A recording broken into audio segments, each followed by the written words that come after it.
So lately, I'm thinking a lot about surrender and what does it mean for me.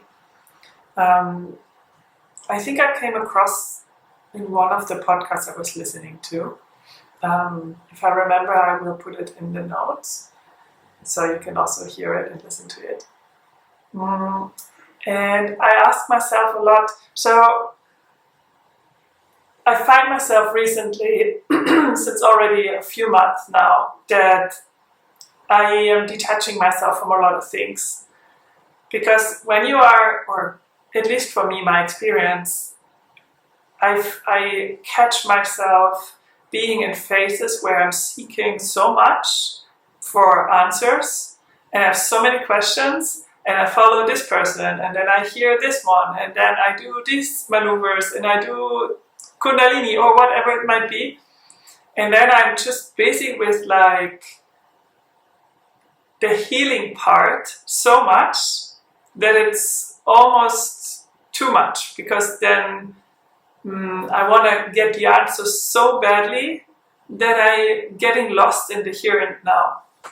So then I started again detaching myself from all of the things that I was doing and sitting down and really tune in. Okay, what is it that I need? What does my body need right now? And then only a few things stayed with me. One of the things is fascial maneuver. And then there are some other parts that still kind of in my mind, and that are the things that, where the mind is going and where the mind is seeking answers. Or when you, let's say, anxiety was a topic that was really big in my life. And sometimes, I feel anxious, right? I think this is to a certain amount. It's very normal to feel anxious as any emotions. I mean, in the end, it's just an emotion. So with the emotion anxiety or anxious, feeling anxious, I feel it's more like if I'm not accept, so it's usually happening when I wake up in the night. Maybe I had a bad dream. And I wake up and I'm feeling anxious. And there are times when I straight away take my phone and I just scroll on Instagram because I don't want to now be busy with like, what is this emotion? I don't want to deal with it. Not the best option. But if I take a minute and just listen and just tune into my body and feel the feeling, feel the emotion, feel the anxiety, then I pass it, I accept it. I accept that it's there. I'm not creating a story. I'm not now thinking about why am I anxious. No, I just really tune in, see where it sits. Maybe the anxiety sits here in my bladder. Maybe I need to go to the toilet. Happened many times already that I wake up feeling anxious and then a few minutes after I realize that I actually need to go to the toilet. Bladder is also connected with the emotion anxiety, so it really makes sense. And I'm not talking now about if you're really feeling anxious all the time. This is something completely different. But usually my body is out of stress. So when I wake up anxious, it's a bit different. At least that's how I see it, or that's how I experience it. And please let me know in the comments if you maybe noticed that as well. So if I accept the emotion, then it's just passing. It's like a wave. It's just you're going up, you're going down, and that's it. And then you are behind the wave, and nothing. You can watch it even passing. And so that for me is more the acceptance part. Accept the emotion is there, and then it's not so big anymore. When I take my phone and scrolling on Instagram or anywhere else, then I suppress it, right? I not give it attention. So in one part, I know it's going to come again, and it will be maybe louder. or it will sort out in my body in a different way. Maybe worst thing would be maybe that, you know, you really need to lie down in the bed because you start detoxing or something like this. I said it's the worst thing. It's not really the worst thing. It's just your body showing what's going on. And surrender for me, it's more like, I guess for me, and I'm still finding that out, what it means for me. And please feel free to comment and share with me how you see it. But surrender for me right now means really to be in the moment and to be in flow.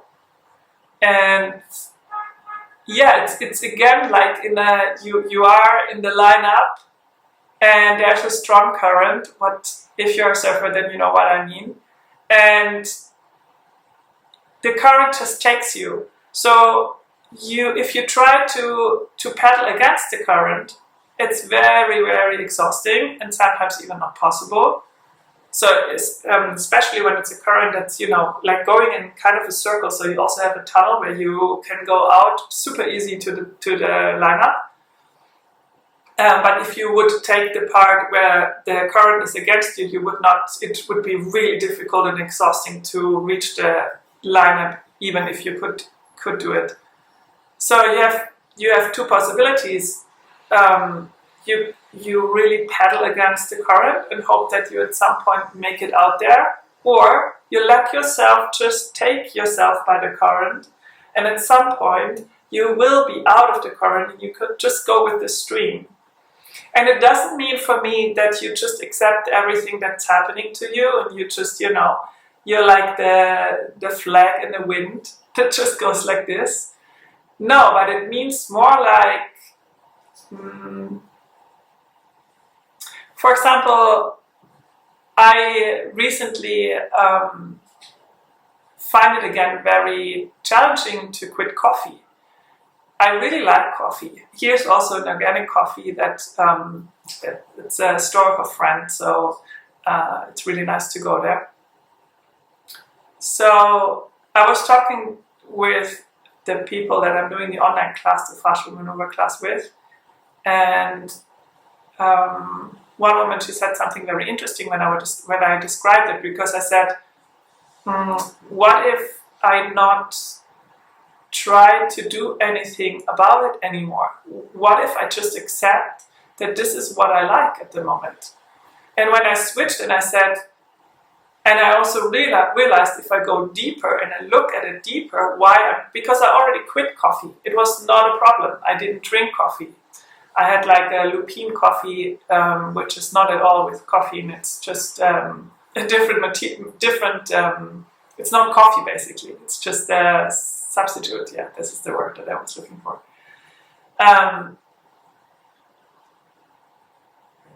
So I think it's two things. First thing is, it's like the ritual that you do in the morning that I was missing, but I found different things, drinking na cacao or, you know, making a tea. Now I have a nice tea collection, so this is already sorted out.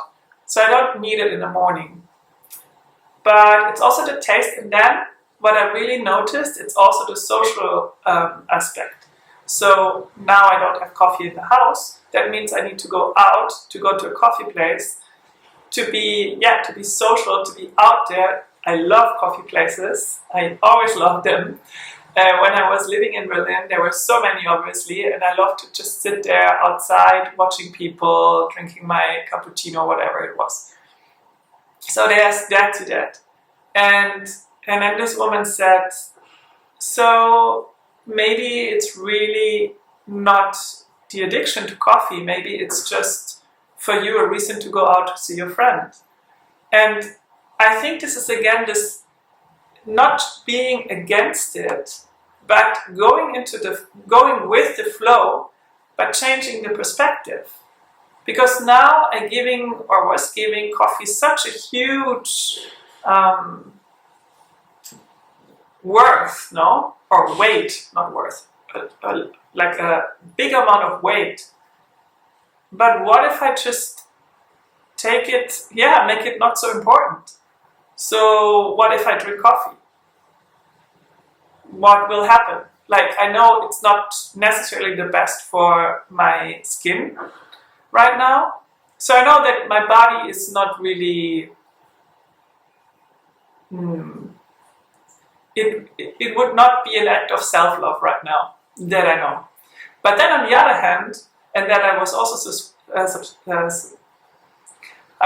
explaining, difficulty here with the words, that when I was in Italy just a couple of weeks ago, the coffee there is a bit different than here in Portugal. Portugal is very strong, and in Italy it's so soft and creamy.